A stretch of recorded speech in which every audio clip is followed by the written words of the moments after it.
Hi.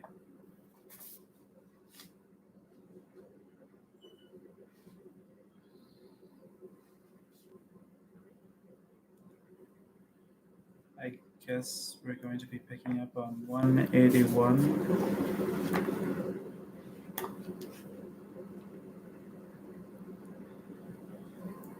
Section Art and Artworks.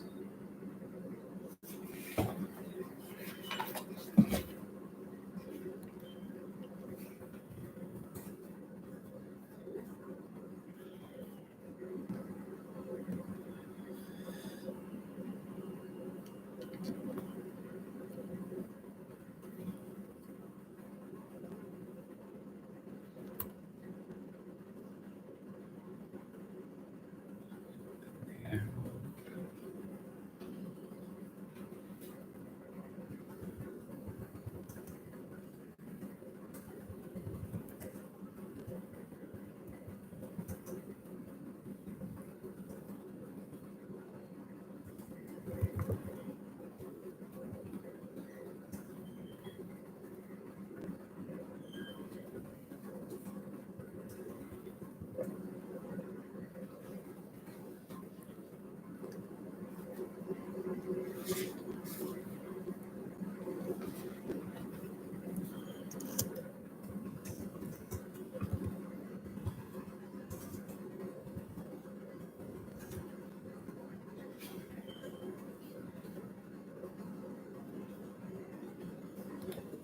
Tweeting out the link here.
Page 196.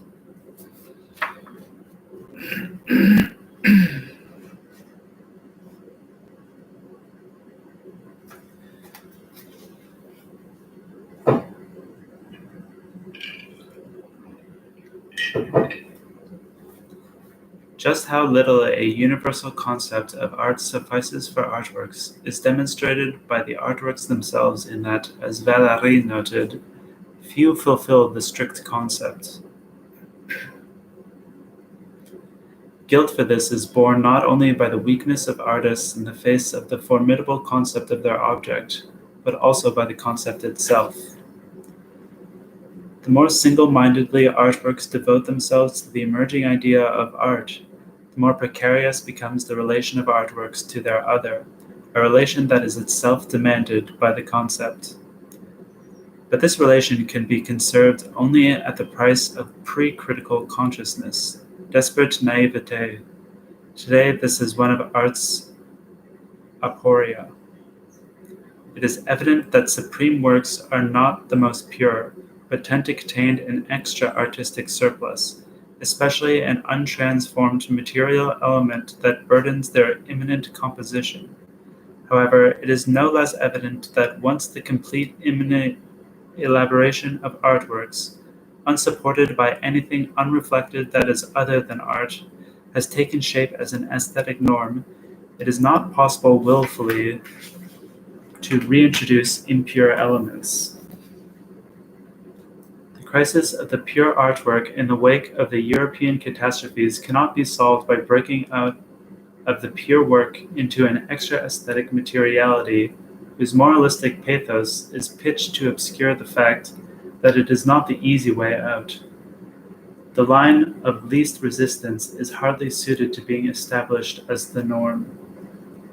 The antinomy of pure versus impure art is subordinate to the more general antinomy that art is not the subordinating concept of its genres. These differ as much specifically as they diverge from one another.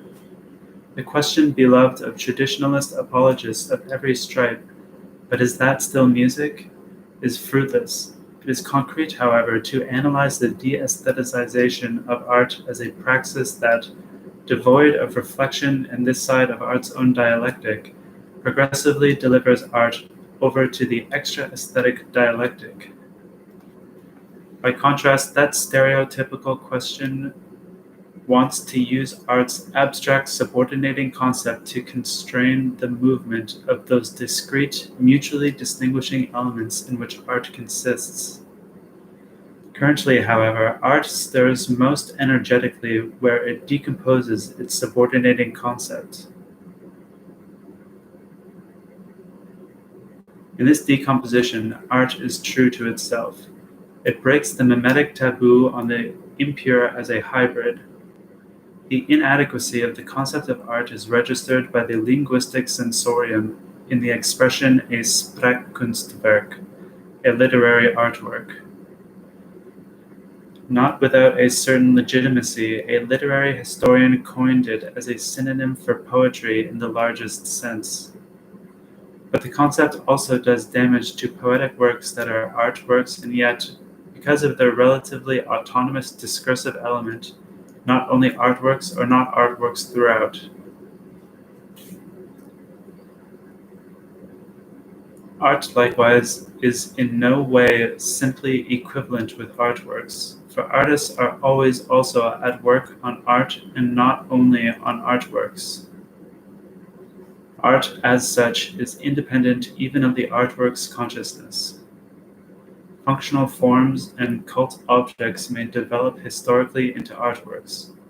To deny this implies making oneself dependent on art's self-understanding, whose dynamic development is lodged in its own concept. The distinction urged by Benjamin between the artwork and the document holds good insofar as it rejects works that are not in themselves determined by the law of form. Many works, however, are objectively artworks even when they do not present themselves as art. The name of exhibitions entitled Documenta, which provides an enormous service, glosses over this problem and thus abets a historicist aesthetic consciousness that they, being museums of the contemporary, want to oppose. Concepts of this sort, and especially those of these so-called classics of modernism, contribute all too well to the loss of tension in post-World War II art, much of what goes slack the moment it appears. They comfortably adapt to the model of an epoch that likes to call itself the Atomic Age.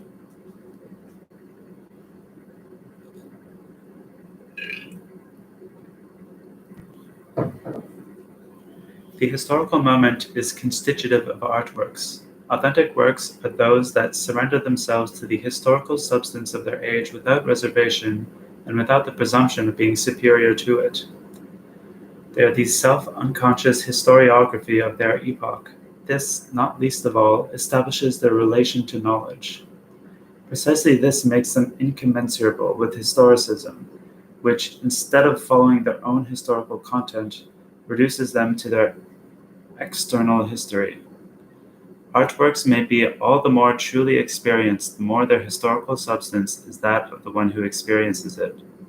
The bourgeois world of art is ideologically blind even in the supposition that artworks that lie far enough in the past can be better understood than those of their own time. The layers of experience borne by important contemporary artworks, that which wants to speak in them, are, as objective spirit, incomparably more commensurable to contemporaries than are works whose historico-philosophical presuppositions are alienated from actual consciousness.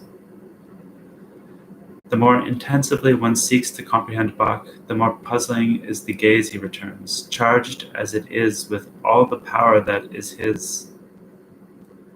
Unless corrupted by willful stylization, a living composer would hardly be able to write a fugue that is better than a conservatory exercise or a parody or a feeble imitation of the well-tempered clavier.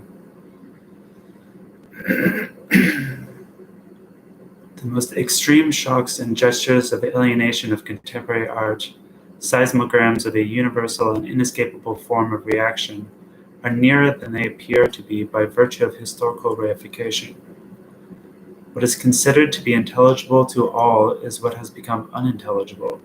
What the manipulated repel as all too strange is what is secretly all too comprehensible, confirming Freud's dictum that the uncanny is repulsed only because it is all too familiar.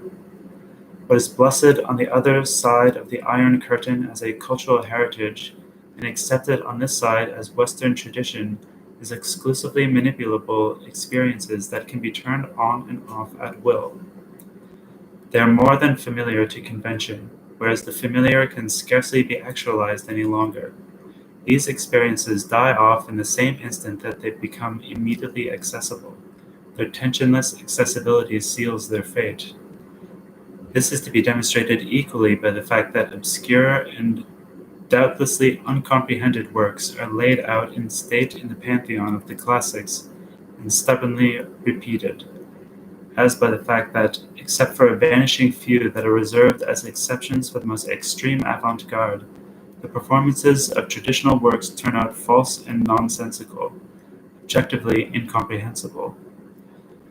To make this evident, opposition is needed to the semblance of comprehensibility that has grown like a patina over each of these works and their performances. The aesthetic consumer is allergic to having this demonstrated. With some justification, he feels that he is being robbed of what he protects as his possession, though he does not know that he is already robbed of it as soon as he claims it as his own. Foreignness to the world is an element of art. Whoever perceives it other than as a foreign fails to perceive it at all. Spirit in artworks is posited by their structure. It is not something added from outside. This is responsible in no small way for the fetish character of artworks. Because their spirit emerges from their constitution, spirit necessarily appears as something in itself, and they are artworks only insofar as spirit appears to be such. Nevertheless, artworks are, along with the objectivity of their spirit, something made. Reflection must equally comprehend the fetish character, effectively sanction it as an expression of its objectivity, and critically dissolve it. To this extent, an art-alien element which art senses is admixed to aesthetics. Artworks organize what is not organized. They speak on its behalf and violate it. They collide with it by following their constitution as an artifact. The dynamic that each artwork encapsulates is what is eloquent in it. One of the paradoxes of artworks is that, though they are dynamic in themselves, they are fixated, where it is only by being fixated that they are objectivated. Thus, it is that the more insistently they are observed, the more paradoxical they become. Each artwork is a system of irreconcilables. The process itself could not be presented without fixation. Improvisations are usually no more than juxtapositions, so to speak, marching in place. The written word and musical notation, if glimpsed for once strictly externally, are a disconcerting paradox of something existent that is in its own terms a process of becoming. The mimetic impulses that motivate the artworks, that integrate themselves in it and once again disintegrate it, are fragile, speechless expression. They only become language through their objectivation as art. Art, the rescue of nature, revolts against nature's transitoriness. Artworks become like language in the development of the bindingness of their elements, a wordless syntax even in linguistic works. What these works say is not what their words say. In art's intentionless language, the mimetic impulses are bequeathed to the whole, which synthesizes them. In music, an event or situation is able retroactively to shape a preceding development into something awesome, even when it was not that in the first place. Such retroactive metamorphosis is exemplary as a metamorphosis by way of the spirit of the works. Artworks are distinguished from the gestalts on which psychological theory is based in that in artworks the elements are not merely maintained in a sort of independence, as is indeed possible in gestalts. Insofar as artworks appear, they are not, as psychical gestalts are purported to be, immediately given. By their spiritual mediation, they enter into a contradictory relation with each other that appears in them at the same time that they strive to solve it. The elements are not arranged in juxtaposition, but rather grind away at each other or draw each other in. The one seeks or repulses the other. This alone constitutes the nexus of the most demanding works. The dynamic of artworks is what speaks in them. Through spiritualization, the works attain the mimetic impulses that primarily their spirit subjugates. Romantic art hopes to conserve the mimetic element by refraining from mediating it through form. The whole is to say what the particular scarcely still has the capacity to say. Nevertheless, romantic art cannot simply ignore the compulsion toward objectivation. It degrades what objectively refuses synthesis to something that is disconnected. If it dissociates itself in details, it inclines nonetheless, contrary to its superficial qualities, to the abstractly formal. In one of the greatest composers, Robert Schumann, this quality is bound up essentially with the tendency toward disintegration. The purity with which his work shapes an unreconciled antagonism is what gives it its power and rank. Precisely because of the abstract being for itself of form, the romantic artwork regresses back of the classicist ideal, which it rejects as formalistic. In classicism, the mediation of the whole and part was more emphatically sought, though admittedly not without traces of resignation in the whole, which oriented itself to types, but in the particular as well, which was tailored to the whole. At every element, the declining forms of romanticism tend toward the academic.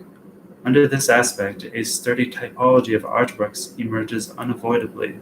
One type moves from above, from the whole down, the other moves in the opposite direction. That both types have endured fairly distinctly is demonstrated by the antinomy that produces them, and that is not to be resolved by any type. The irreconcilability of the universal and the particular.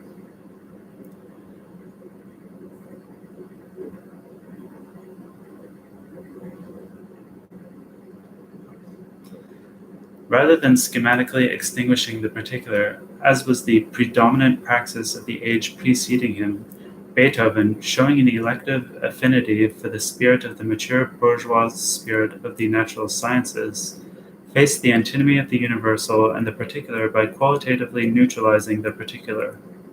He thus did more than merely integrate music as a continuum of what is in the process of becoming, more than merely shield the form from the emerging threat of empty abstraction.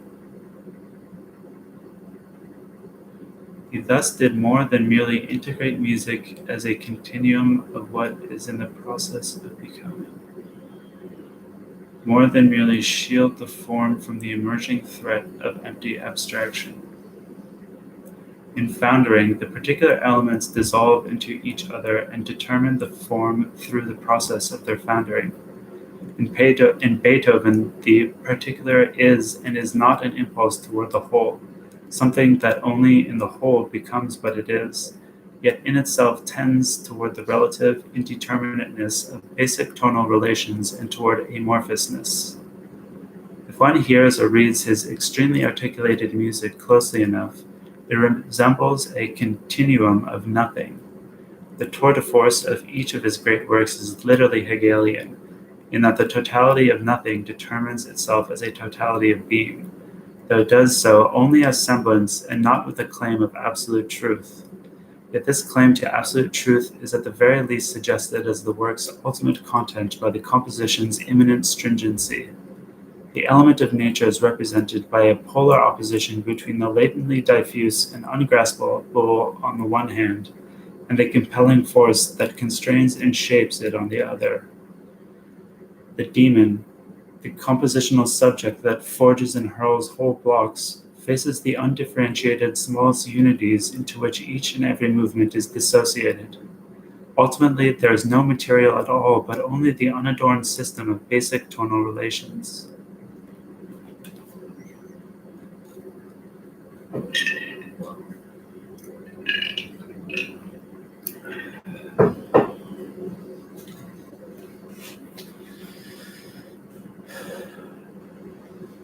Artworks are, however, again paradoxical in that not even their dialectic is literal. It does not transpire as does history, their secret model. In accord with the concept of the artifact, their dialectic is reproduced in existing works, which is the opposite of the process that they at the same time are. This is paradigmatic of art's illusory element. It remains to be shown, extrapolating from Beethoven, that in terms of their technical praxis, all authentic works are tours de force. Many artists of the late bourgeois era, Ravel, Valery, recognize this as their own task. Thus, the once disdained concept of the artiste recovers its dignity. That trick is no primitive form of art and no aberration or degeneration, but art's secret, a secret that it keeps only to give it away at the end. Thomas Mann alludes to this with his provocative comment that art is a higher form of prank. Technological as well as aesthetic analyses become fruitful when they comprehend the tour de force in works. At the highest level of form, the detested circus act is reenacted. The defeat of gravity, the manifest absurdity of the circus, why all the effort, is in nous the aesthetic enigma. This comes to bear on questions of artistic performance. To perform a play or a composition correctly means to formulate it correctly as a problem in such a fashion that the incompatible demands it makes on the performer are recognized. The task of a rendering that will do justice to a work is in principle infinite.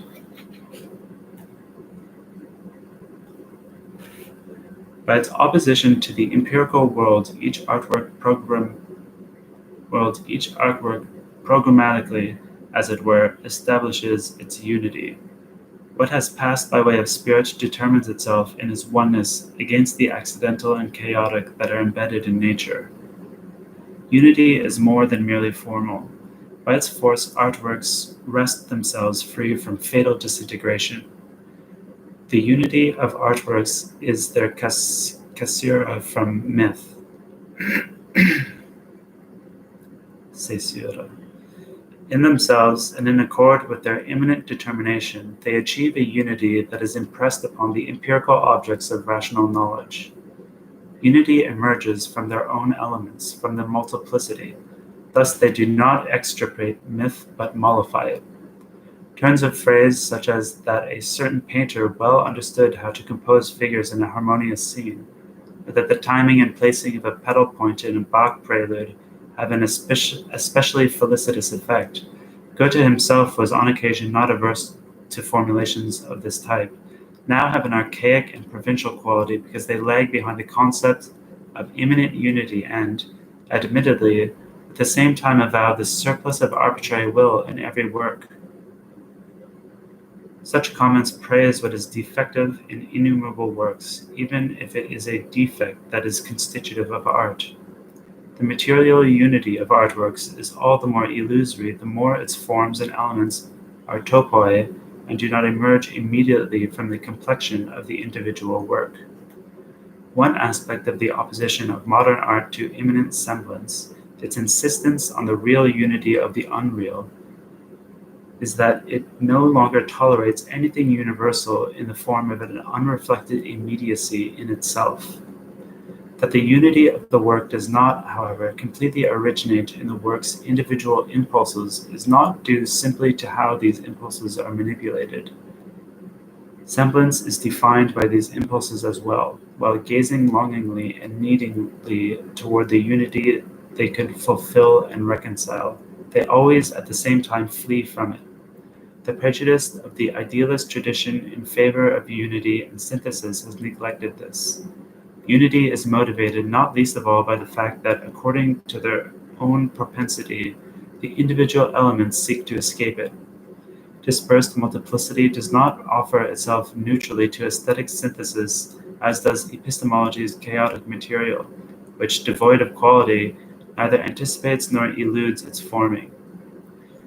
If the unity of artworks is also inescapable, the violence done to multiplicity, symptomatic of which is the use in aesthetic criticism of expressions such as mastery over the material, multiplicity must, like the ephemeral and alluring images of nature in antiquity's myths, fear unity.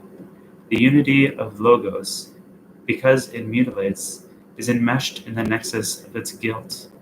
Homer's tale of Penelope, who in the evening unraveled what she had accomplished during the day, is a self-unconscious allegory of art. What cunning Penelope inflicts on her artifacts, she actually inflicts on herself. Ever since Homer's verses, this episode is not the addition or rudiment for which it is easily mistaken, but a constitutive category of art. Through this story, art takes into itself the impossibility of the identity of the one and the many as an element of its unity. Artworks, no less than reason, have their cunning. If the diffuseness and individual impulses of artworks were left to their own immediacy, to themselves, they would blow away without a trace. Artworks register what would otherwise vanish. Through unity, the impulses forfeit their independence. It is only metaphorically that they are any longer spontaneous. This compels criticism even of very great artworks. The idea of greatness, as a rule, is bound up with the element of unity, sometimes at the cost of its relation to the non-identical. For this reason, the concept of greatness itself is dubious in art. The authoritarian effect of great artworks, especially in architecture, both legitimates and indicts them. Integral form is inseparable from domination, though it sublimates it. The instinct against it is specifically French.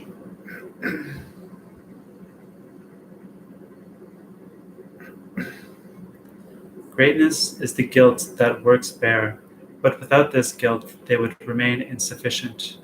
This is perhaps the reason for the superiority of major fragments and the fragmentary character of others that are more finished over fully complete works. This has always been registered by various types of form that are not among the most highly regarded. The quodlibet and medley in music, and in literature the apparently comfortable epic suspension of the ideal of dynamic unity testify to this need.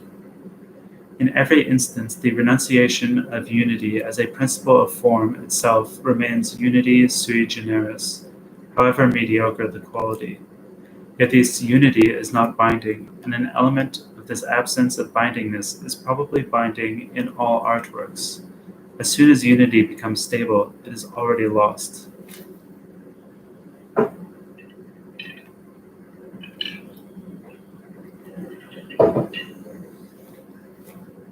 The degree to which unity and multiplicity are internal to each other in artworks can be grasped in terms of the question of their intensity.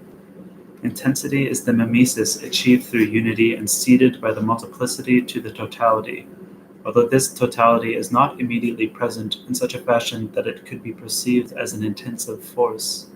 The power accumulated in the totality is, so to speak, restored to the detail.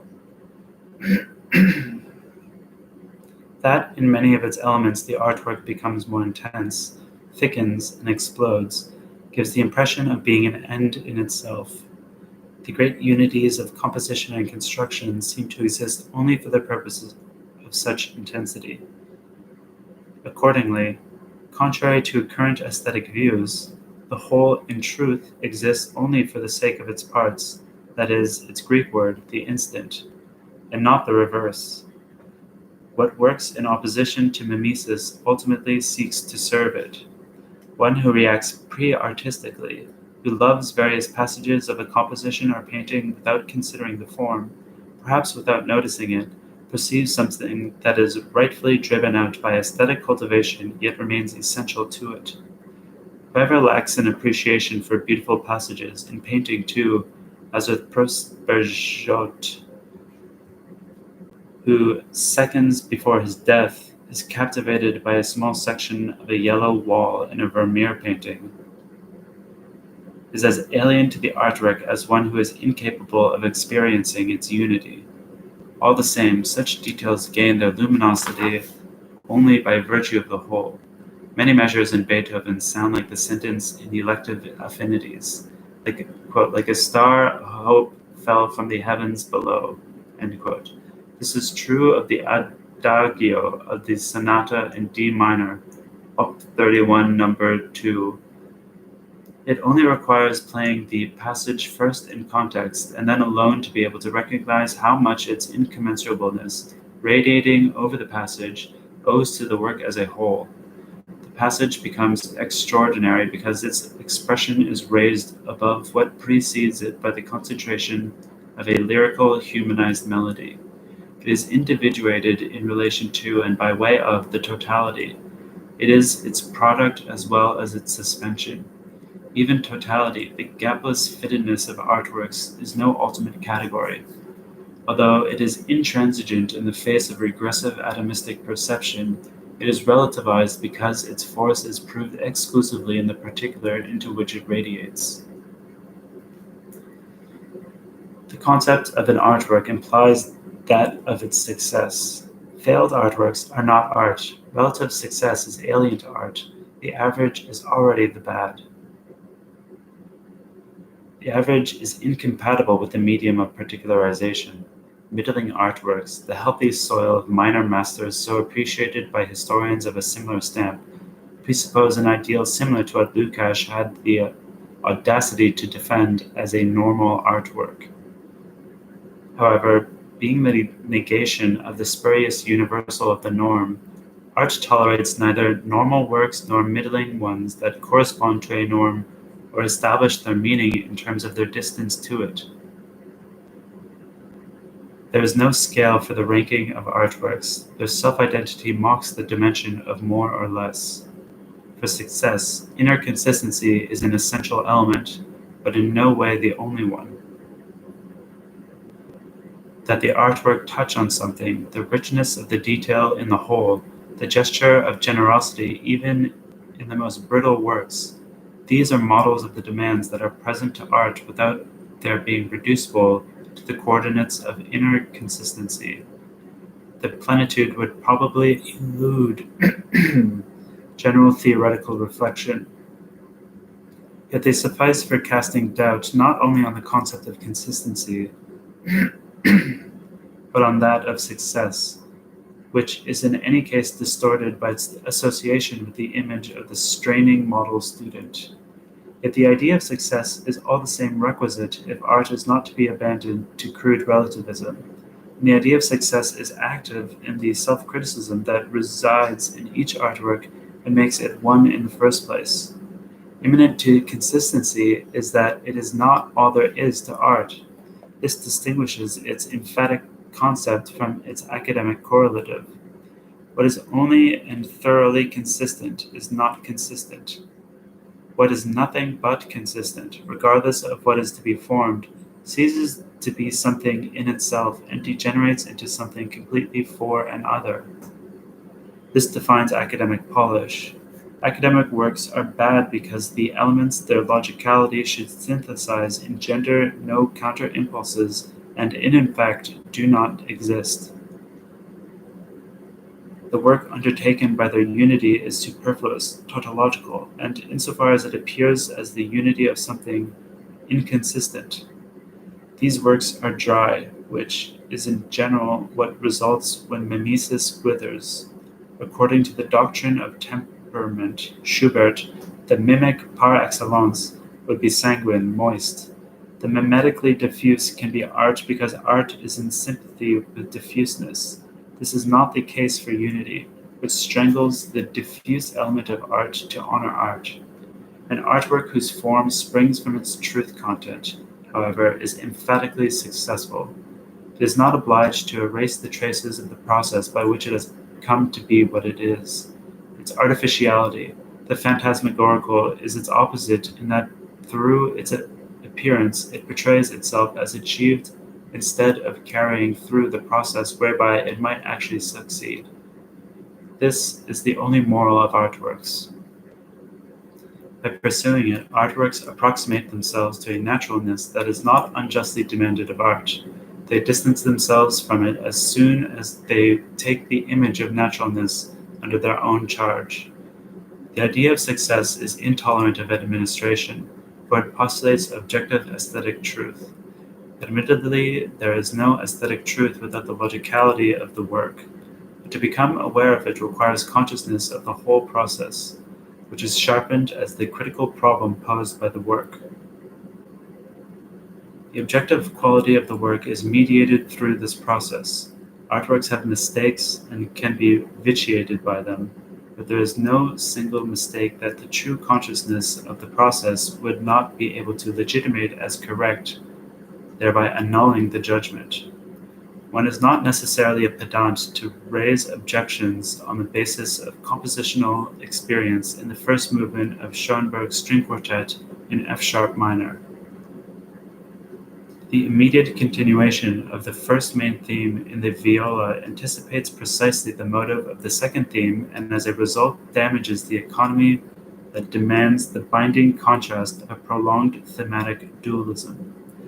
If, however, one thinks through the movement as a whole, as a single instant, then the similarity is meaningful as an anticipation. Or, on the grounds of orchestrational logic, it could be objected that in the last movements of Mahler's Ninth Symphony, at the reintroduction of the main strophe, its melody twice appears in the same characteristic color, that of the solo horn, rather than being subjected to the principle of coloristic variation. On the first occasion, however, this sound is so penetrating, indeed exemplary, that the music does not disengage itself from it and yields to it. Thus the repetition turns out to be correct. The answer to the concrete aesthetic question of why a work can justly be said to be beautiful consists in the casuistic pursuit of just such self-reflecting logic. The empirical interminability of these reflections changes nothing in the objectivity of what they grasp. The objection lodged by healthy common sense that the monadological rigor of immanent critique and the categorical claim of aesthetic judgment are incompatible because every norm trespasses on the immanence of the work, whereas without any norm the work is no more than accidental, perpetuates that abstract division of the universal and particular that makes artworks null and void. That whereby it is possible to distinguish what is correct and what is false in an artwork, according to its own measure, is the element in which universality imposes itself concretely in the monad. In what is formed in itself or incompatible with itself, a universal is lodged, even though it is impossible to pull it away from the specific form and hypostatize it. The ideological, affirmative aspect of the concept of the successful artwork has its corrective in the fact that there are no perfect works. If they did exist, reconciliation would be possible in the midst of the unreconciled, to which realm art belongs. Imperfect works of art would transcend its own concept. The turn to the friable and the fragmentary is in truth an effort to save art by dismantling the claim that artworks are what they cannot be and what they nevertheless must want to be. The fragment contains both those elements. The rank of an artwork is defined essentially by whether it exposes itself to or withdraws from the irreconcilable. Even in so-called formal elements, there is, by virtue of their relation to the unreconcilable, a return of content that is refracted by their law. This dialectic in the form constitutes its depth. Without it, form would be what Philistines take it to be, empty play. Yet depth is not to be equated with the abyss of subjective inwardness, which is said to yawn wide in artworks. Rather, it is an objective category of works. The clever chatter about the superficiality of depth is as sophistic as is its solemn praise. In superficial works, synthesis does not intervene in the heterogeneous elements to which it refers, but runs parallel with them. Those works are deep that neither mask the divergent or antagonistic, but leave it unreconciled. By forcing it into appearances that issues from the unreconciled, they incorporate the possibility of conciliation. Giving form to antagonisms does not reconcile or eliminate them. By appearing and determining all labor in the artwork, they become something essential. By becoming thematic in the aesthetic image, their substantiality emerges with all the more plasticity. Certainly, many historical phases provided greater possibilities of reconciliation than does the contemporary historical situation, which radically refuses it. As the nonviolent integration of what diverges, however, the artwork at the same time transcends the antagonisms of existence without perpetrating the deception that they no longer exist. The deepest antinomy of artworks, the most threatening and fruitful, is that they are irreconcilable by way of reconciliation, whereas actually their constitutive irreconcilability at the same time deprives them too of reconciliation. Yet they converge with knowledge through their synthetic function, the joining of the disjoint. Just give me a second.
It is not possible to conceive the rank or quality of an artwork apart from its degree of articulation.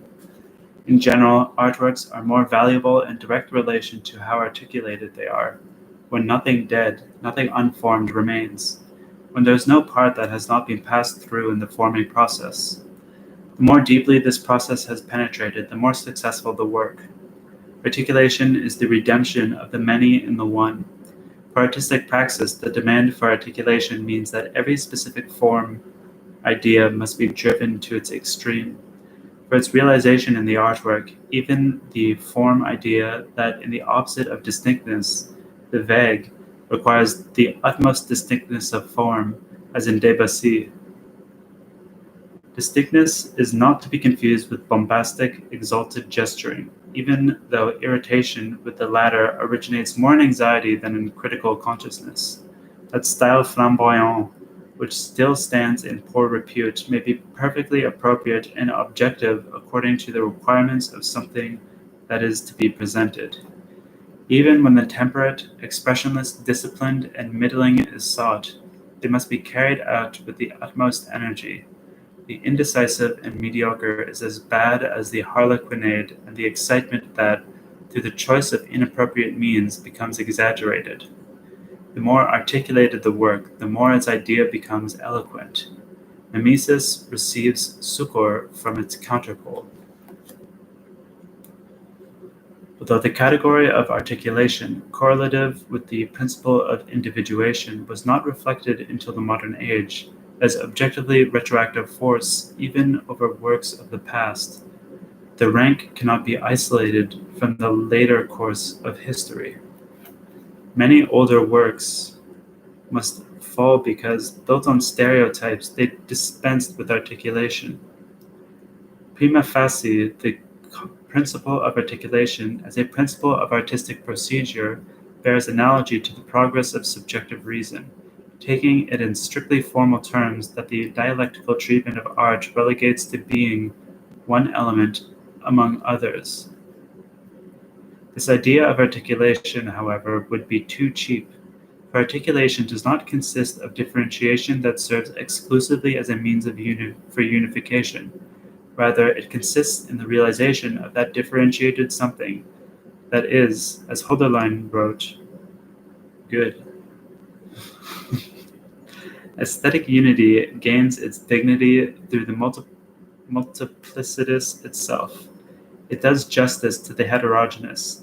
The generosity of artworks, the antithesis of their immanent discipline, is an aspect of their richness, however aesthetically hidden that richness may be. Abundance protects them from ignominious rehashing. It promises what reality denies, but as an element subordinate to the law of form, not as a treasure that the work holds in its hands ready for the taking. The degree to which aesthetic unity is itself a function of multiplicity is evident in works that, out of abstract enmity to unity, seek to dissolve themselves into the multiplicitous, to renounce that whereby the differentiated becomes something differentiated in the first place. Works that are absolutely in flux, whose plurality is without reference to unity, thereby become undifferentiated, monotonous, and indifferent. The truth content of artworks, on which their rank ultimately depends, is historical right into its innermost cell. It is, however, not related to history in such a fashion that the rank of artworks simply varies with time. Of course, such variation takes place, and artworks of quality, for example, are able to strip themselves of their outer layers in the course of history. In the process, however, truth content, quality, does not fall prey to historicism. History is immanent to artworks, not an external fate or fluctuating estimation. Truth content becomes historical by the objectivation of correct consciousness in the work. This consciousness is no vague timeliness, no Greek word that would justify the course of a world history. That is not the development of truth. Rather, ever since freedom emerged as a potential, correct consciousness has meant the most progressive consciousness of antagonisms on the horizon of their possible reconciliation. The criterion of the most progressive consciousness is the level of productive forces in the work, part of which, in the age of art's constitutive reflectedness, is the position that consciousness takes socially. As the materialization of the most progressive consciousness, which includes the productive critique of the given aesthetic and extra-aesthetic situation, the truth content of artworks is the unconscious writing of history bound up with what has until now been repeatedly vanquished. Admittedly, just what is progressive is never so obvious as the innervation of fashion would like to dictate. It too has need of reflection. The determination of what is progressive involves the state of theory as a whole, for the decision cannot be resolved on the basis of isolated elements. By virtue of its artisanal dimension, all art has a quality of blind making. This element of the spirit of the times is permanently suspect of being reactionary. Even in art, the operational dulls the critical edge. It is here that the self-confidence of the technical forces of production is compelled to recognize the limit of its identity with the utmost progressive consciousness. No modern work of rank, however stylistically and subjectively oriented to the past, is able to avoid this. Regardless of how much Anton Bruckner sought for theological restoration through his works, they are more than this ostensible intention. They participate in truth content precisely because, in spite of everything, they appropriate the harmonic and instrumental discoveries of their period.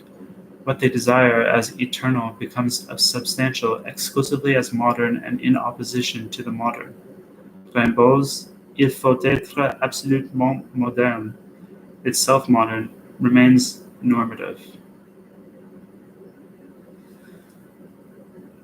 However, because art's temporal nucleus is not its thematic actuality, but its immanent organization, Rimbaud's norm, whatever it owes to reflection, finds its resonance in what is, in a certain sense, an unconscious impulse of disgust for the musty and stagnant. The capacity for sensing this is bound up with what is anathema to cultural conservatism: fashion. It has its truth as the unconscious consciousness of the temporal nucleus of art, and is normatively legitimate insofar as it is not manipulated by the culture industry and torn away from objective spirit. Great artists since Baudelaire have conspired with fashion. If they denounced it, these denunciations were given the lie by the impulses of their own work. Although art resists fashion when it seeks to level art heteronomously, it is allied with it in its instinct for the historical moment and in its aversion to provincialism and the subaltern, the refusal of which delineates the only humanly worthy concept of artistic niveau. Even such artists as Richard Strauss, perhaps even Monet, diminished in quality when, seemingly happy with themselves and with what they had achieved, they forfeited the power for historical innovation and the appropriation of the most progressive materials.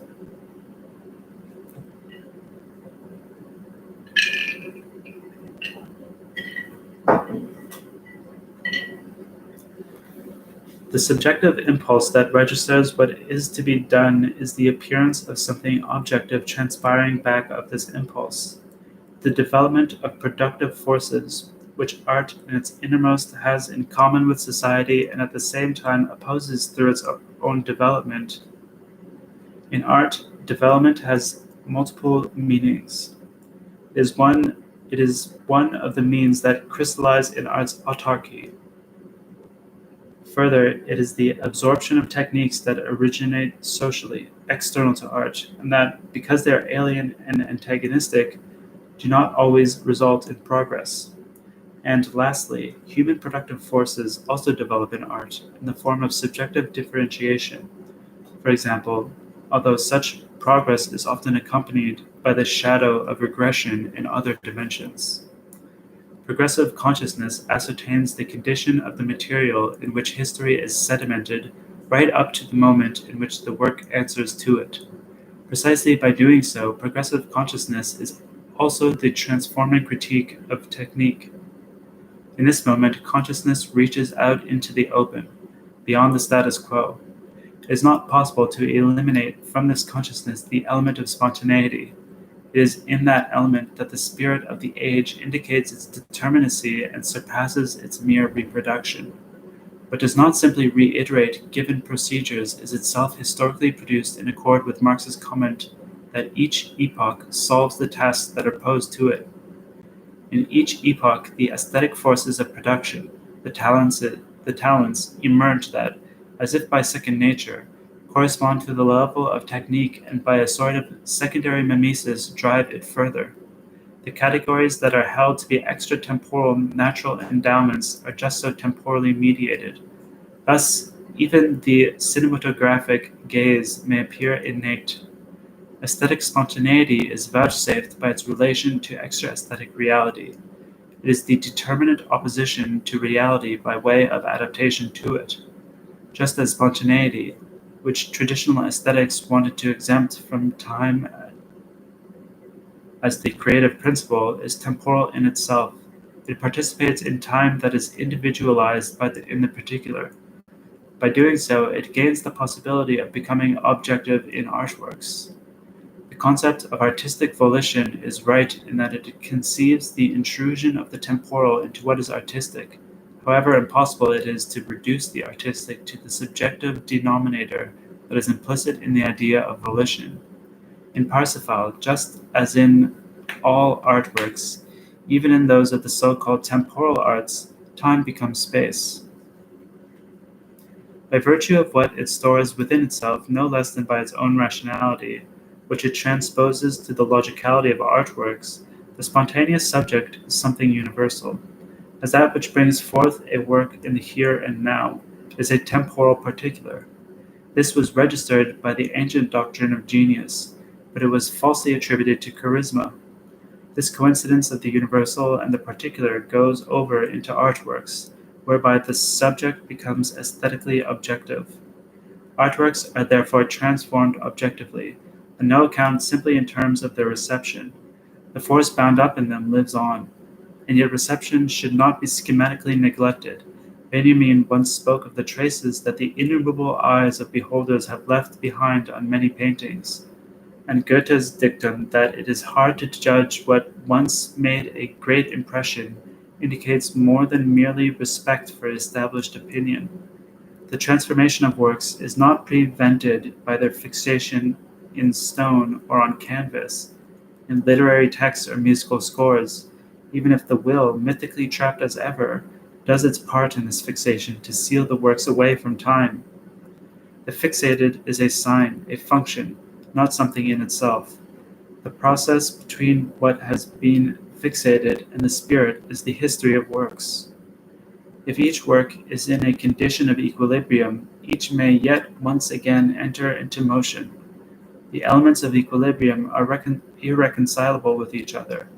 The development of artworks is the afterlife of their immanent dynamic.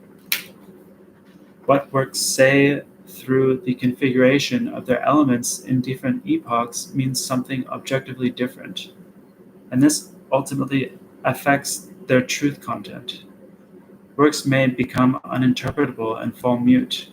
Often their quality suffers. In general, the inner transformations of works most often involve a decline, a collapse into ideology. The past offers up ever fewer works of value. The so-called cultural reserve shrinks. The neutralization of culture as a reserve is the external aspect of the internal collapse of works. The historical transformation of artworks extends to their level of form. Although today no emphatic art can be imagined that does not lay claim to the highest level of form, this is no guarantee of survival. Conversely, works that may have held no great ambition for themselves sometimes display qualities they hardly had initially. Matthias Claudius and Johann Peter Hebel show greater powers of enduring than do more ambitious authors like Friedrich Hebel or the Flaubert of Salammbô. Parody, which thrives better at the lower than at the higher level of form, codifies the relationship. Levels of form should be maintained and relativized. However, if finished works only become what they are because their being is a process of becoming, they are in turn dependent on forms in which their process crystallizes. Interpretation, commentary, and critique. These are not simply brought to bear on works by those who concern themselves with them. Rather, they are the arena of the historical development of artworks in themselves, and thus they are forms in their own right. They serve the truth content of works as something that goes beyond them, which separates this truth content, the task of critique, from elements of its untruth. If the unfolding of the work in these forms is not to miscarry, they must be honed to the point where they become philosophical. It is from within, in the movement of the immanent form of artworks and the dynamic of their relation to the concept of art, that it ultimately becomes manifest how much art, in spite of and because of its monadological essence, is an element in the movement of spirit and of social reality. The relation to the art of the past, as well as the barriers to its apperception, have their locus in the contemporary condition of consciousness as positively or negatively transcended. The rest is nothing more than empty erudition. All inventorying consciousness of the artistic past is false. Only a liberated, reconciled humanity will someday perhaps be able to devote itself to the art of the past without ignominy, without that infamous rancor at contemporary art, and thus make amends to the dead. The opposite of a genuine relation to the historical substance of artworks, their essential content, is their rash subsumption to history, their assignment to a historical document. In Zermatt the Matterhorn, the child's image of the absolute mountain gives the appearance of being the only mountain on earth. From the Gorn Ridge, it appears as one link in a colossal chain, but Gorn Ridge can only be approached from Zermatt. The situation is no different with regard to perspectives on artworks. The interdependence of quality and history should not be conceived according to the stubborn cliché of a crude history of ideas that insists on that history is the court that determines quality. This wisdom is a historical philosophical rationalization of its own inadequacy, as if no judgment were possible in the here and now. Such humility is in no way superior to a pontificating judge of art. Cautious, postured neutrality is always ready to bow to ruling opinions.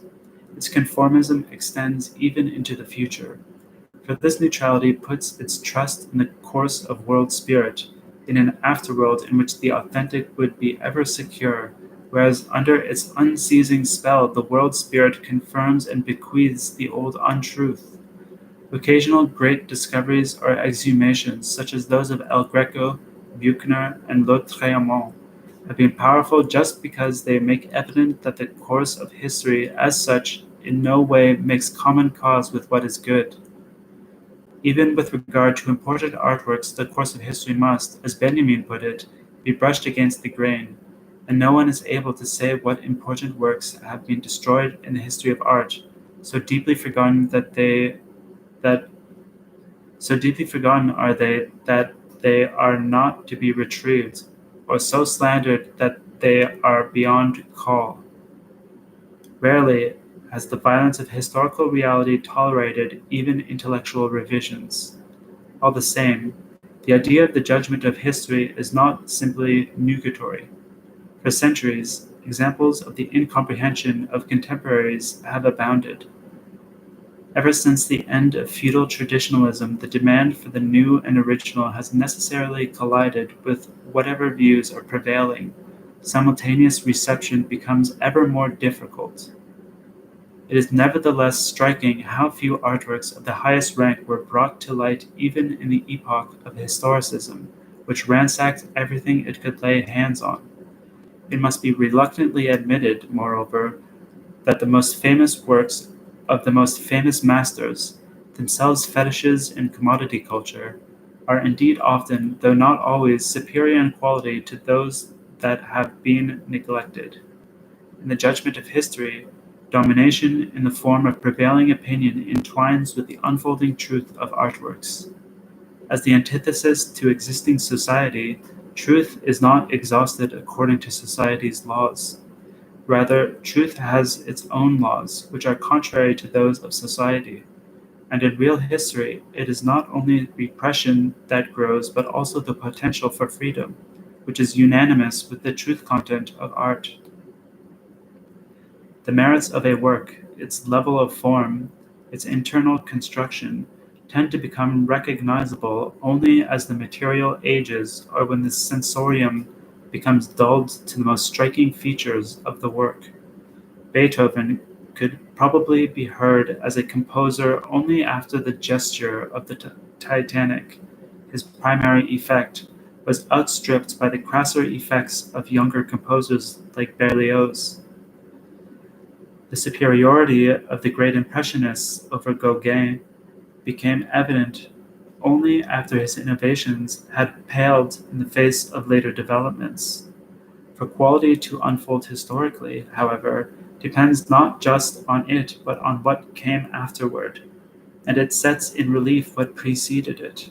Perhaps some relation rules between quality and the process of perishing.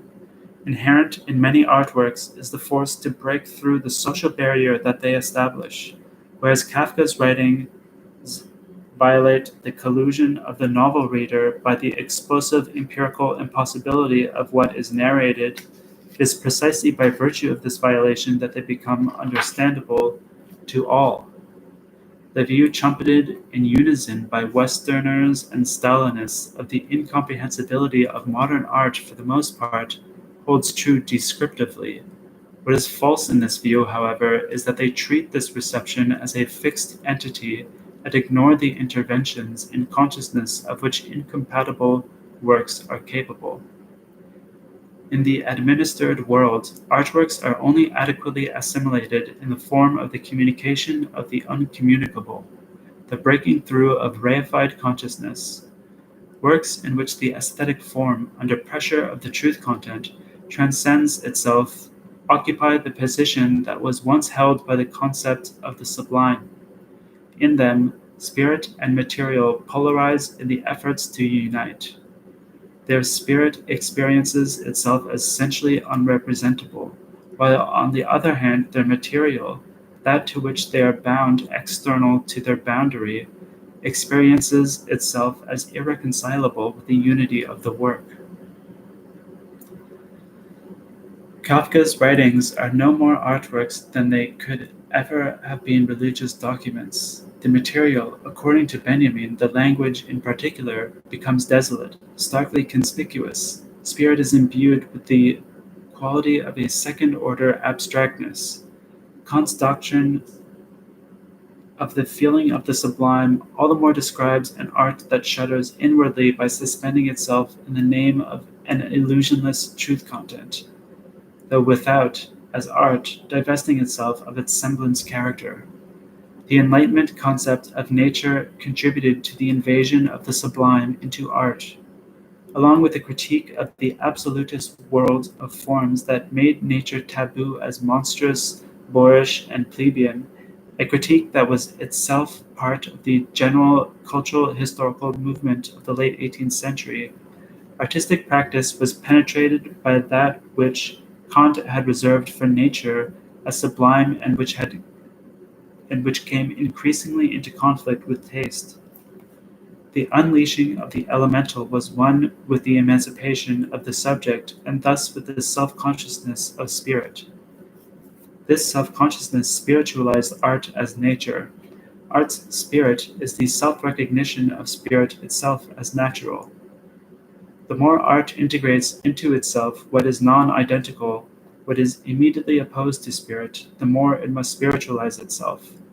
Conversely, spiritualization for its part introduced into art what is essentially displeasing and repugnant, and what had previously been taboo for art. The essentially unpleasant has an affinity with spirit. The emancipation of the subject in art is the emancipation of art's own autonomy. If art is freed from consideration of its recipient, its sensual facade becomes increasingly a matter of indifference. The facade is transformed into a function of the content, which derives its force from what is not socially approved and prearranged. Art is spiritualized not by the ideas it affirms but through the elemental, the intentionless, that is able to receive the spirit in itself. The dialectic of the elemental and spirit is the truth content. Aesthetic spirituality has always been more compatible with the fauve, the savage, than with what has already been appropriated by culture. Spiritualized, the artwork becomes in itself what was previously attributed to it as its cathartic effect on another spirit, the sublimation of nature. The sublime, which Kant reserved exclusively for nature, later became the historical constituent of art itself. The sublime draws the demarcation line between art and what was later called arts and crafts. Kant covertly considered art to be a servant. Art became human in the instant in which it terminates this service. Its humanity is incompatible with any ideology of service to humankind.